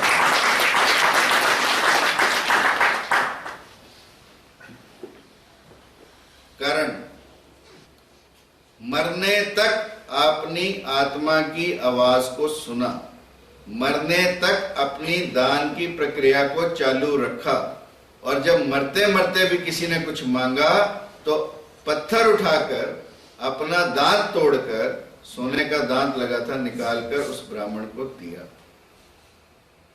यानी मरते दम तक भी अपनी आत्मा की आवाज को सुनता रहा। और ये कर्ण की आत्मा की आवाज ही थी कि उसने गलत होते हुए भी दुर्योधन का साथ दिया। और इसलिए कर्ण इतना महान योद्धा होते हुए भी, उसी ठीक और गलत पक्ष क्या था? ठीक पक्ष वह था जो अपनी आत्मा की आवाज सुन रहा था, और गलत पक्ष क्या था? जो राज्य पाने के लिए ललायत था, जो राज्य को छोड़ना नहीं चाहता था। एक तरफ मैं थी, एक तरफ हम थे। तो इस मैं की लड़ाई को की गलत तरफ कर्ण रहा, परंतु कर्ण को हम आज भी याद करते हैं, क्योंकि कर्ण ने अपने जीवन में हमेशा अपनी आत्मा की आवाज को सुना। भीष्म ने भी, हालांकि भीष्म को लोग कहते हैं द्रौपदी के समय की बात है, परंतु जो भीष्म की जगह पर होगा वो वही कार्य करेगा जो भीष्म ने किया था। सावित्री सब कुछ खिलाफ होते हुए भी अपनी आत्मा की आवाज सुनते सुनते यमराज के पीछे पीछे पीछे पीछे चलती गई और अंततः यमराज को हराकर मानी, अंततः मृत्यु को भी जीतकर मानी, अंततः यमराज से पुत्रवती होने का आशीर्वाद लिया। और पुत्रवती बिना पति के कैसे संभव है, और इस तरह से अपने पति सत्यवान को जीवित लेकर लौटी, केवल और केवल अपने आत्मबल पर। शारीरिक बल पर निश्चित रूप से सावित्री कुछ नहीं कर सकती थी, परंतु सावित्री ने अपने आत्मिक बल पर अपने पति को पुनः जिंदा किया और पुनः उसे वापस लेकर अपने राज्य में लौटी। डर मुझे भी लगा फासला देखकर, पर मैं बढ़ती गई रास्ता देखकर। खुद ब खुद मेरे नजदीक आती गई मेरी मंजिल, मेरा हौसला देख। प्रहलाद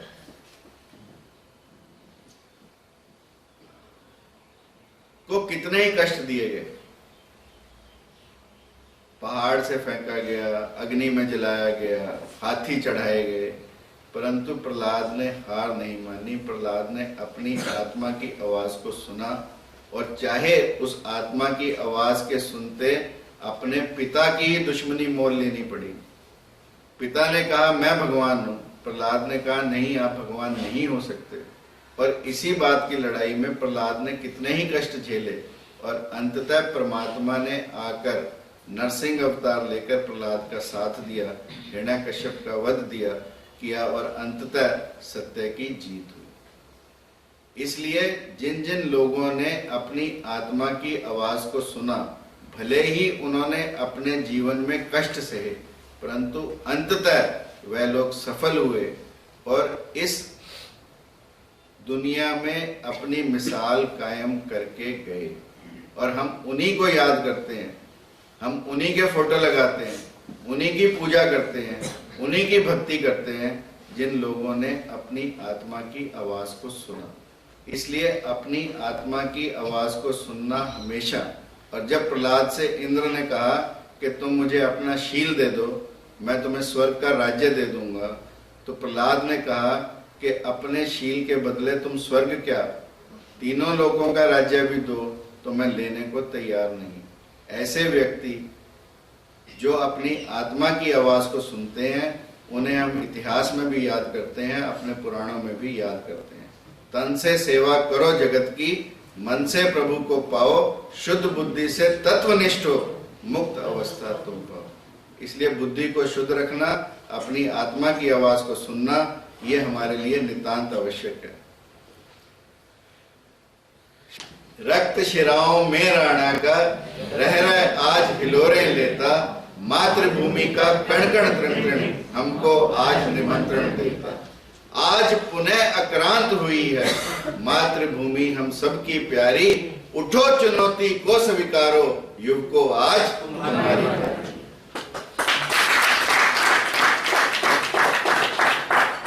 घास की रोटियां खाई बच्चों ने, महाराणा प्रताप के बच्चों ने घास की रोटियां खाई और वो घास की रोटी भी बिल्ली छीन कर ले गई।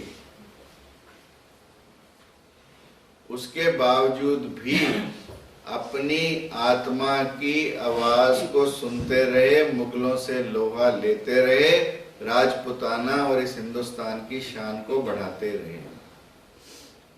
अन्यथा इतने बड़े अकबर की सेना, सारा राजपुताना नतमस्तक, सबने अपनी अपनी लड़कियां अकबर से शादी कर दी, परंतु महाराणा प्रताप ही एक ऐसे व्यक्ति थे जिनको अकबर कभी हरा नहीं पाया। और महाराणा प्रताप ही ऐसे व्यक्ति थे जो फूल कंवर को अकबर के मंडप से उठा के ले आए थे। यानी it was not a easy thing that time to do. जाते तो महाराणा प्रताप भी बहुत आसानी से अपना शासन भोग सकते थे, सिर्फ एक अकबर से संधि तो करनी थी, अकबर से अपनी बहन का रिश्ता ही तो करना था। सब लोगों ने आसान रास्ता अपनाया, परंतु महाराणा प्रताप ने अपनी आत्मा की आवाज को सुनते सुनते इस रास्ते को कभी नहीं अपनाया, भूखा रहना मंजूर किया, अपने बच्चों को घास की रोटियां खिलाना मंजूर किया, घोड़े की काठी पे रह के अपना राज चलाना मंजूर किया, भीलों का साथ लेना मंजूर किया, परंतु अपना मस्तक कभी अकबर के आगे टेका नहीं। चंद्रशेखर आजाद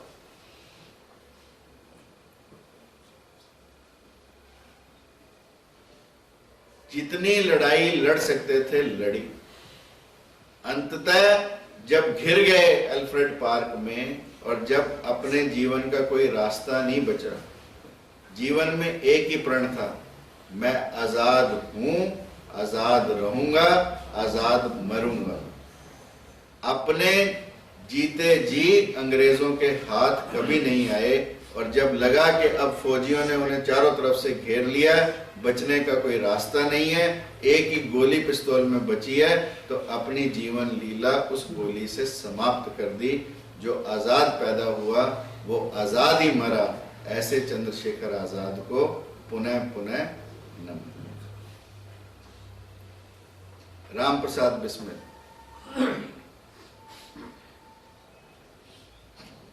ये ऐसे लोग हैं जिन्होंने इस देश को नई दिशा दी, इस देश की दशा को सुधारने में अपने प्राणों की बलि दी और अपने प्राणों की बलि देकर आज जिस स्वतंत्रता में हम जीते हैं उस स्वतंत्रता को हमें दिया। और ऐसे ऐसे गीत दिए जो शाश्वत हो गए, जिन गीतों को, जो गीत हमेशा अमर हो गए, जिन गीतों को यदि कोई भी जनरेशन गाए तो शायद इतनी ठंड जो बाहर पड़ रही है वो लगनी भी बंद हो जाए। सरफरोशी की तमन्ना अब हमारे दिल में है, देखना है जोर कितना बाजुए कातिल में है।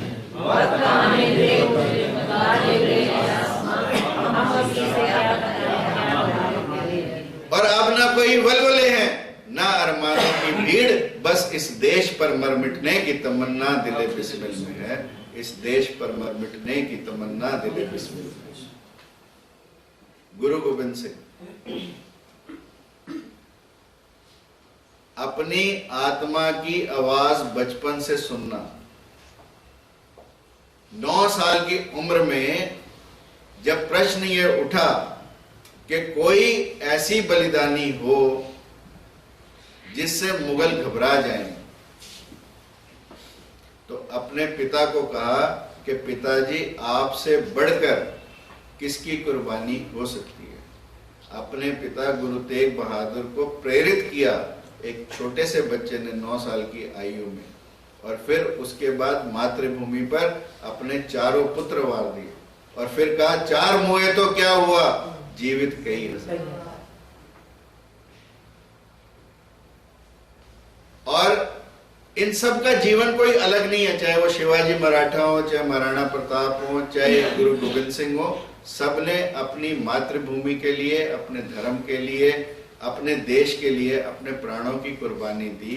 और हमेशा अपनी, और इन लोगों में और आम लोगों में यही फर्क था कि ये लोग अपनी आत्मा की आवाज सुनते थे और बाकी सब लोग कोई किसी लालच में, कोई किसी लालच में, कोई किसी लालच में, कोई ना कोई किसी ना किसी लालच के वश, चाहे वो मुगल थे चाहे वो बाद में अंग्रेज थे, उनकी रोटियां खाते रहे और इस देश का बेड़ा गर्क करते रहे। परंतु फिर भी इस देश ने ऐसे शूरवीरों को जन्म दिया जिन्होंने कहा 1.25 लाख से एक लड़ाऊं, चिड़ियों से मैं बाज लड़ाऊं, तब गुरु गोविंद सिंह नाम करूं। महाराजा रंजीत सिंह, ये सब उस समय के कैरेक्टर है। प्रहलाद को लोग माने ना माने, परंतु जिन लोगों की चर्चा मैं अब कर रहा हूं, चाहे वो शिवाजी हैं, चाहे महाराणा प्रताप हैं, चाहे राम प्रसाद बिस्मिल हैं, चाहे गुरु गोविंद सिंह हैं, चाहे महाराजा रंजीत सिंह हैं, ये पीढ़ी दर पीढ़ी अभी के इतिहास के लोग हैं, पिछले 300 से 500 सालों के लोग हैं, जिनको यदि हम अपने जीवन में फॉलो करें, कोई पुरानी बातें नहीं है, कोई ऐसी बातें नहीं है जिनका हम विश्वास नहीं कर सकते। महाराजा रंजीत सिंह जा रहे थे, किसी ने पत्थर मारा, उनकी आंख पर लगा, देखा कि बच्चे खेल रहे हैं, बच्चों को पकड़कर उनके सेनापति लाए और कहा कि इस बच्चे ने आपको पत्थर, इस बच्चे ने मारा जो आपकी आंख पर लगा। तो महाराजा रंजीत सिंह ने कहा कि बच्चे तुम पत्थर कहाँ फेंक रहे थे? तो उन्होंने कहा कि हम आम तोड़ने के लिए पत्थर फेंक रहे थे। तो महाराजा रंजीत सिंह ने कहा कि रंजीत, ऐसा नहीं हो सकता कि पेड़ पर पत्थर मारो तो तुम्हें आम मिले और रंजीत सिंह को पत्थर मारो तो सजा मिले, ऐसा नहीं हो सकता।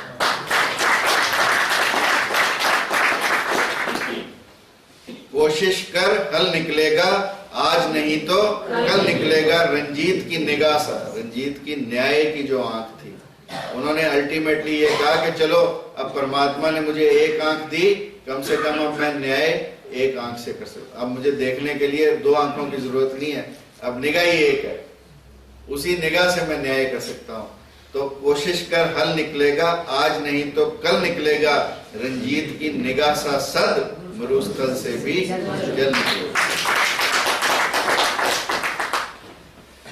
चाणक्य, जिनका अर्थशास्त्र, जिनकी नीतियां आज भी इस दुनिया को दिशा देने में अहम भूमिका निभाती हैं, और चाणक्य ने अपनी आत्मा की आवाज सुनकर ही चंद्रगुप्त को पैदा किया। अन्यथा चंद्रगुप्त तो डोलता रहता जंगलों में, भटकता रहता जंगलों में, परंतु उसको एक गुरु मिला चाणक्य के रूप में, जिस चाणक्य ने एक साधारण से इंसान को एक राज्य का अधिकारी बनाया। और ऐसा राज्य, जितना बड़ा राज्य चंद्रगुप्त के समय था, शायद उतना बड़ा भारत कभी नहीं था। और उस गुप्त वंश को ही हमारे इतिहास का स्वर्ण वंश कहा जाता है। तो किसकी देन हुआ? चंद्रगुप्त की, अशोक की, हर्षवर्धन की, या चाणक्य की? चाणक्य की देन हुआ। और चाणक्य ने अपने जीवन में हमेशा अपने आत्मिक बल को जोर दिया, और इसीलिए उसी कविता को आगे बढ़ाते हुए, मेहनत कर पौधों को पानी दे, बंजर जमीन में भी फल निकलेगा। बंजर जमीन में फल लगा के दिखाया चंद्रगुप्त चाणक्य ने। ताकत जुटा, हिम्मत को आग दे, फौलाद से भी बल निकलेगा। और यूनानियों को टक्कर दी तो चंद्रगुप्त मौर्य। जिंदा रख दिल में उम्मीदों को, गरल समंदर से भी। अनुसुईया, आप सब जानते हैं कैसे अपने आत्मिक बल से ब्रह्मा विष्णु महेश को छोटे छोटे बच्चे का रूप दे दिया। ध्रुव और नचिकेता की कहानियां अनंत हैं। जिस आत्मिक बल से उन्होंने अपनी छोटी आयु में भी परमात्मा को पाया, और परमात्मा से ऐसे ऐसे प्रश्नों के जवाब लाकर हम इस मानवता को दिए कि यदि हम उन संवादों को पढ़ते रहें तो निश्चित रूप से हमारा जीवन बदलेगा। मान जी, ओ मेरे भगवान, चापेकर बंधुओं की माँ से जब भगनी निवेदिता मिलने गई तो माँ की आंख में आंसू देकर रोकी। जिस माँ के 3 बेटे चले गए हों, उसकी माँ की आंख में आंसू देकर भगनी निवेदिता ने पूछा, माँ तेरी आंख में आंसू क्यों? तो उसने कहा, मैं 3 बच्चों के बलिदान होने पर नहीं रोती, मैं इसलिए रोती हूँ कि परमात्मा ने मुझे चौथा बेटा क्यों नहीं दिया जो इस देश को। चढ़ दे सूरज टल दे देखे, बुझ दे दीवे, हीरे दा कोई मुल न जाने, खोटे सिक्के, जिन्ना दाना जगते कोई, वो भी पुत्र पल दे देखे। अनाथों को, उधम सिंह अनाथ था। जिन्ना दाना जगते कोई, वो भी पुत्र पल दे देखे, उसदी रहमत दे नाल बंदे, पानी उत्ते चल दे देखे। लोकी कहंदे दाल नहीं गलदी, मैं ते पत्थर, जिन्ना दाना कदर न, जिन्ना ने कदर न कीती पीतर दी, मतलब जिन्होंने अपनी अंतरात्मा की आवाज की कदर न की। जिन्ना ने कदर न कीती पीतर दी, हथ खाली ओ मलदे देखे, कई पैरां ते नंगे फिरते, सिर ते लभदे छावा, मैनू दाता अंदरों सुनदा, मैनू दाता अंदरों सुनदा, क्यों ना शुक्र